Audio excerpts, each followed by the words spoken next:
Definitivamente el Giro de Italia no va a pasar a la historia por la etapa de hoy. Al revés, pasará a engrosar el apartado de los debates y de las polémicas por la negativa de los corredores a cumplir el recorrido. No creo yo que se haya abierto un gran precedente, pero es verdad que el tema ha sido de una notable gravedad. No es muy normal que esto suceda, salvo cuando influyen circunstancias excepcionales que hacen prácticamente imposible o muy peligroso una parte del recorrido, una etapa de una gran vuelta. No era así hoy.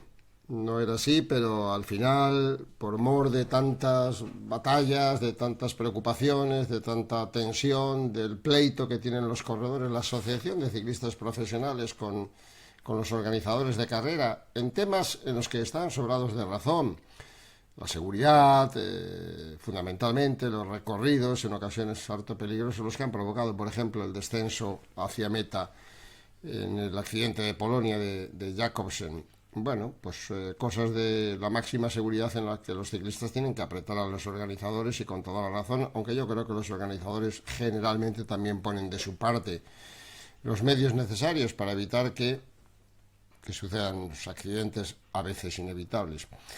Pero que un pelotón llegue y le diga al organizador de la carrera que no sale, que son 250 kilómetros, que es muchísimo recorrido, que hay que recortar la diferencia, que hace un día horrible, que las previsiones meteorológicas, etcétera, eso ya no es tan habitual. Y que el director de la carrera clame indignado contra los corredores diciendo que los va a llevar a los tribunales, menos aún. Y es un poco preocupante. Es un poco preocupante ese divorcio que existe entre el pelotón y el organizador, sobre todo, y ya lo digo por delante, porque los que van a estar siempre indefensos son los corredores, los ciclistas. Indefensos porque no tienen a dónde agarrarse, nada más que a su patrocinador, que es quien los paga, y porque el patrocinador lo que quieren es que estén en carrera, que disputen y que consigan el retorno publicitario que las firmas comerciales que portan les puede permitir. Y en esa encrucijada lleva moviéndose el ciclismo muchísimo tiempo y es muy difícil cambiar la situación. Así que lo que ha ocurrido hoy yo preferiría dejarlo en el apartado de la anécdota, aunque, insisto, ha sido feo. Primero porque los ciclistas se han equivocado. Tú puedes plantear cualquier otra exigencia, la de la seguridad, la de la falta de la burbuja que no la han tenido en el Giro de Italia ante el tema de la pandemia, que podía poner en peligro la salud de los corredores, no sé, que les hubieran forzado a correr la etapa del Agnello en situaciones delicadas, o la nieve, o la del Stelvio, etcétera. Ahí habrían estado sobrados de razón. Ahora decir que es que hace frío y llueve y es muy larga la etapa, pues la etapa es larga desde que se presentó el Giro hace muchos meses ya. Ya se sabía que había una etapa de 253 kilómetros, ¿no? Por ahí no hay ninguna razón. Que sea inoportuna, pues lo es.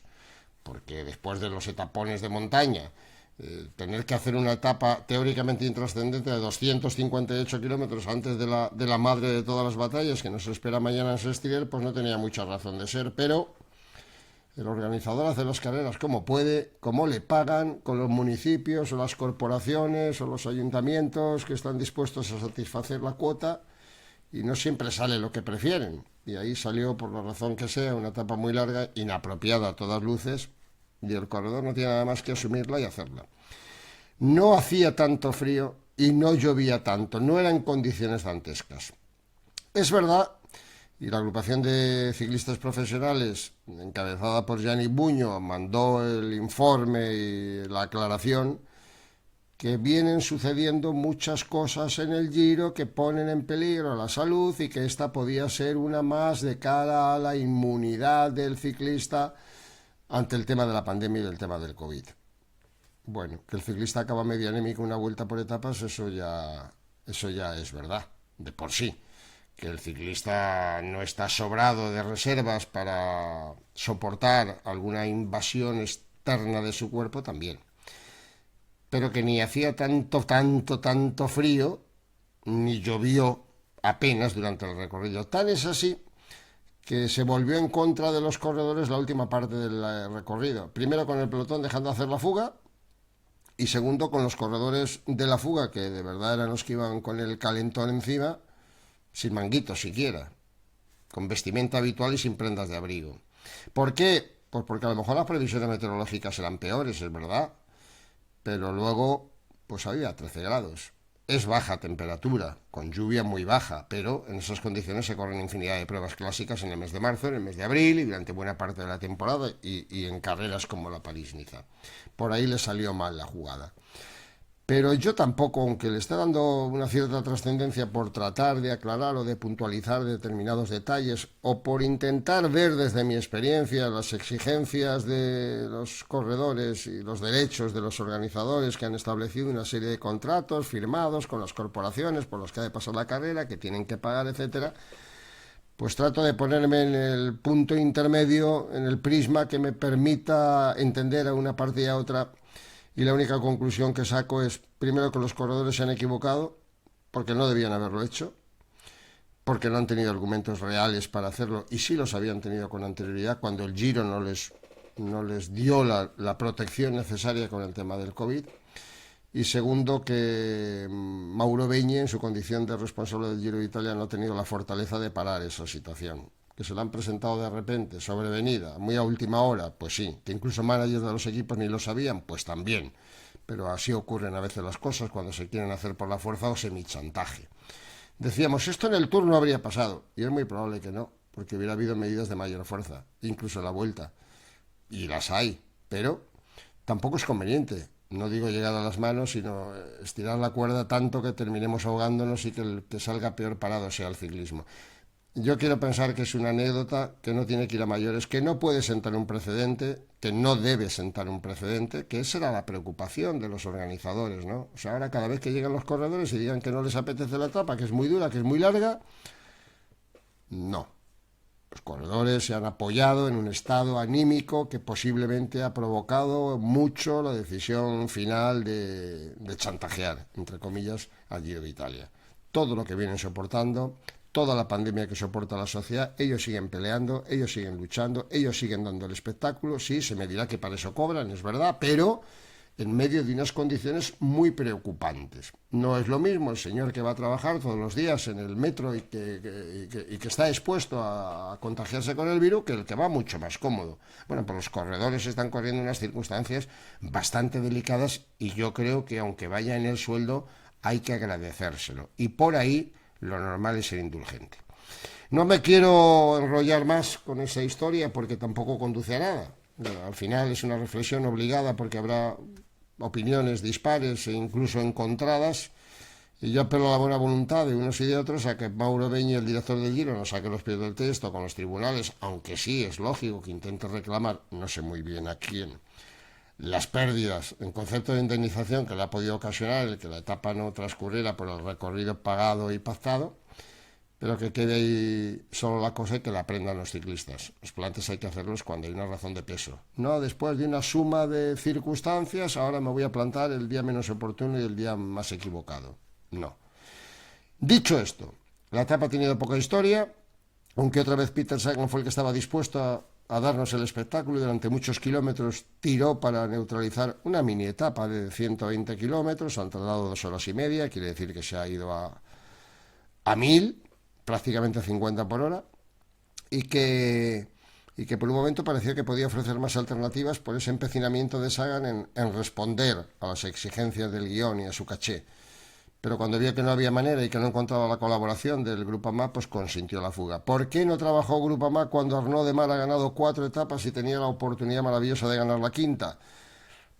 Pues probablemente, y es una reflexión particular, porque corría un riesgo, el riesgo de que, a pesar de la diferencia que tiene por la malla Chiclamino, la clasificación de los puntos, un accidente llegando a meta, 50 puntos que había para el ganador de la etapa podían dar al traste. En su afán de pretender tanto, en su afán de ambicionar una quinta etapa que le hubiera igualado a Mark Cavendish, pues podía haber perdido la malla Chiclamino. Y se lo debió pensar 2 veces y dijo, mira, a mí me interesa que la fuga vaya, que llegue a buen puerto, y la fuga llegó a buen puerto con un español, Albert Torres, que ha sido séptimo al final, el pistar del equipo Movistar, y con una victoria magnífica de Cherny. El checo ha hecho 2 contrarreloj extraordinarias, es uno más de los corredores que están pendientes de su futuro, como Ben O'Connor, que por cierto fichó ya por el AG2R, y ha ganado atacando allí a gente como Campenaers, a rodadores espléndidos que iban en esa fuga, ante la mirada muy lejana de un pelotón que dejó hacer bastante pronto. Así que por ahí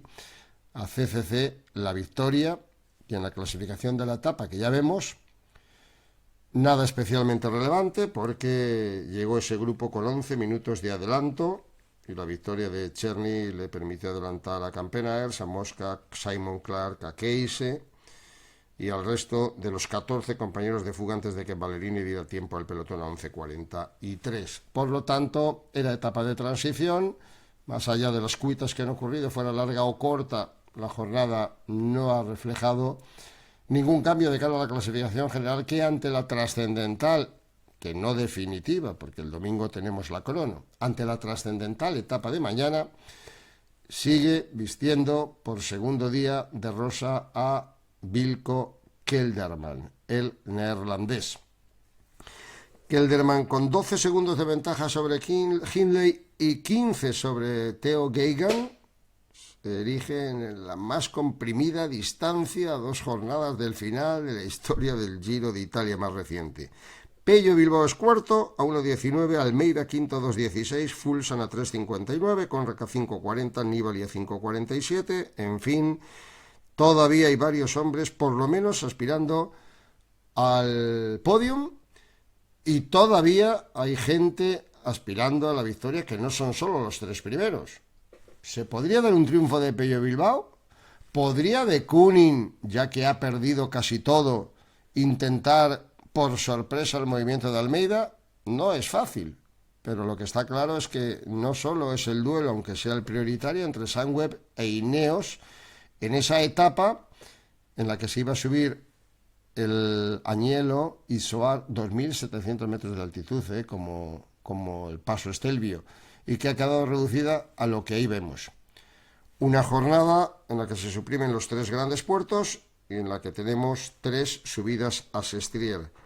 La primera, un poquitín más tendida, las otras 2. Sestriere es un puerto que tiene pues una cierta entidad, pero que no va más allá de segunda categoría. Ahora, el paso 3 veces consecutivas por la cumbre y el hecho de que se juegue la carrera puede provocar que veamos un carrerón tan emocionante, no sé si tan espectacular como el que vivimos en el Stelvio, que eso es difícil, pero emocionante sí, porque serán muchos los actores principales que se muevan, porque no se pueden permitir el lujo de dejar para el domingo el desenlace de la carrera. Es muy probable que sea el domingo en la crono de 15 kilómetros en Milán, donde efectivamente se aclare definitivamente las posiciones. Es muy probable que esté todo en el alero, pero tampoco podría descartarse que mañana Sunweb consiguiera enterrar a Theo, o a la inversa. Yo me atrevería a apostar porque la carrera va a quedar todavía sin sentenciar en la jornada de Sestriere, pero que vamos a presenciar, como cada día en la casa del ciclismo, en Eurosport, un bonito espectáculo. Y aquí lo analizaremos con tranquilidad.